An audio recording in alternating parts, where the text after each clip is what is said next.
but the plane has keys. Do they need keys to start the plane? And is it possible then that the pilot is up there going, oh, I don't believe that. Oh, my God. Did you? I left them on my counter in my apartment. Can you believe it? And you see the technicians running around underneath the plane. You think they're working on it. They're looking for one of those magnet hider keys under the wing. Is there anything there? Maybe one of those phony rocks we can unscrew the top. Hardest part of traveling is, of course, picking out what clothes you want to wear. Picking out clothes is, I think, a huge pain in the neck through life in general. I think we should all pretty much just decide on one outfit for everyone. Because this seems to me like what will eventually happen anyway. Anytime you see a movie or a TV show where there's people from the future or another planet, they're all wearing the same outfit. Eventually, someone just went, all right, from now on, everyone, it's just going to be the one-piece silver suit with the V-stripe and the boots. That's it. Those clothes are tough to deal with, tough to clean. And I had a jacket I took to the dry cleaner the other day. It got wet and got ruined, leather jacket. Now, why does water ruin leather? I mean, aren't cows outdoors a lot of the time? When it rains and the cows go up to the farmhouse, let us in, we're all wearing leather. Open the door, this is Suede. I am Suede.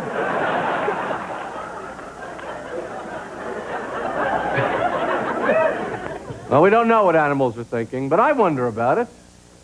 I was at the track. I went to the horse racing the other day. Do the horses even know that they're racing? What do they think is happening? Do you think when the race ends, they're walking back to the stable? I was third, I was fifth, I was ninth. I'm sure they know that the guy on their back or whoever wants them to get to the end as soon as possible, but they must get there and go, we were just here. If this is where you wanted to be, why don't we just stay here? That was the longest possible way to get here that you could have taken.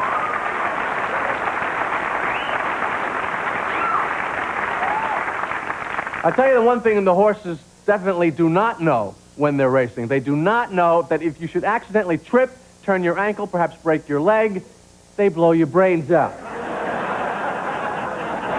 They're not aware of that. If they were, you would see some mighty careful stepping on that roundhouse turn.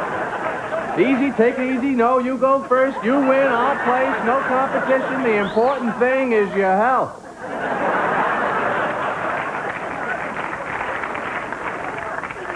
Health is a very important thing. I went to the doctor myself recently, got a checkup. I hate the doctor. Hate that little waiting room. I mean, they call it the waiting room. There's no chance of not waiting. They're calling it the waiting room. You sit there with your magazine, you know. You pretend you're reading it, but you're really looking at the other people. I wonder what he's got. Then they call you, and you feel very excited. You've been called, you've been chosen, you know, and you look back at your other little waiting room buddies and go, well, I guess I'll be seeing you all later. I've been selected. You know, you think you're going to see the doctor, but you're not. Now you're going into the next littler waiting room. Now you don't even have your magazine. You're looking for colon cancer brochures. You know, you got your pants around your ankles there. But if they're doing anything medical to you, it's best that it's done in the smallest room. You don't want to be in one of those big rooms. You ever see on TV these operating theaters? It's like bowl seating, you know. I mean, you don't want them doing anything to you that makes other doctors go, are you kidding? Can we get in to see this? Are they really going to do that to them? Are there seats? Can I get some tickets? I've got to see this. I can't believe they would actually do that. I've got to see it. It's more fun to try and take care of yourself, go to the drugstore, try and figure out what to get, you know. It's always very confusing to me, the different medications. They all have flavors now. Minty, lemony, cherry. I mean, do we have to enjoy everything? Who's going to have a dessert? You know what? I'll have the Riopan Plus. And everything is strength. You know, everything is... Nobody wants strength. They want extra strength.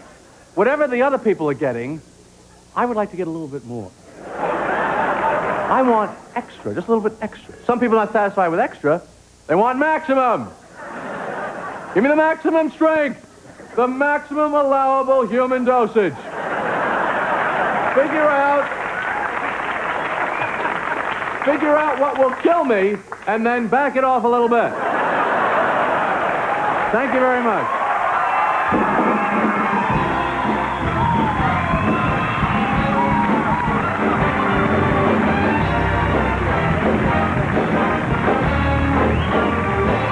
We'll be right back. Stay where you are. Maximum, ultra. I hope in television there's always something like The Tonight Show, because it does give people, whether they're comedians or young singers, whatever the talent, a forum. It gives you a reason to struggle. There are not many shows left, live shows where you can come out and get an audience. My friend Mark Schiff and I because we used to talk about it for years. He said, well, what if we get on The Tonight Show? How are we going to get on The Tonight Show? And what will that be like? The pressure of years of work for 5 minutes, a 5-minute chance. And we said, what if you walk out and you just can't do it? You know, you just get out to the mark and go, it's too much pressure, I'm going. I'll see. I think I'll go into accounting or something else. Yeah.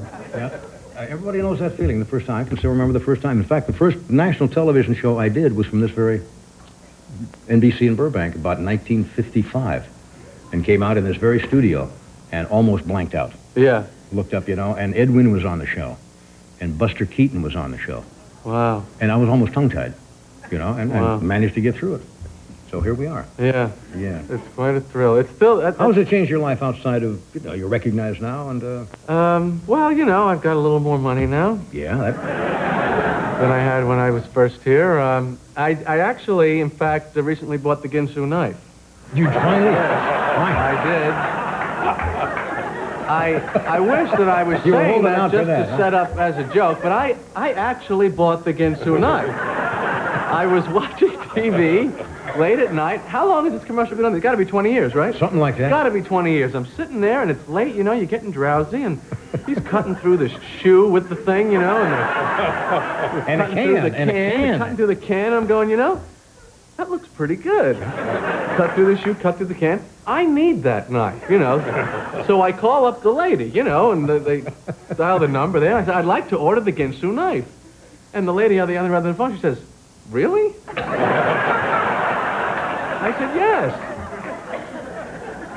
And they sent me the knife. They apparently the Ginsu people themselves can't believe anyone would even, they got 3 left, and they just keep running the thing, trying to get rid of the last 3 of them. And I got the thing, and it's great, but you start thinking, if you need a knife that can cut through a shoe, maybe you're not buying the highest grade of meat currently available, You got to move into prime. Yeah, maybe pass on the hoof cut once in a while, get something a little better. Have you seen the Flowbee advertised at all? The the vacuum cleaner that cuts your hair? Yeah. Almost got me one night. Almost got me. Because you're getting putting a vacuum cleaner and he's cutting his wife's hair. My wife loves this. This woman is sitting there with this terror-stricken look on her face. And he's sucking her hair up into some kind of hedge clippers with a vacuum cleaner. It's so strange. The first time you see one of these 30-minute commercials, the very first time you you don't know it's 30 minutes long. You think, well, here's some dumb commercial. This will be over in a second.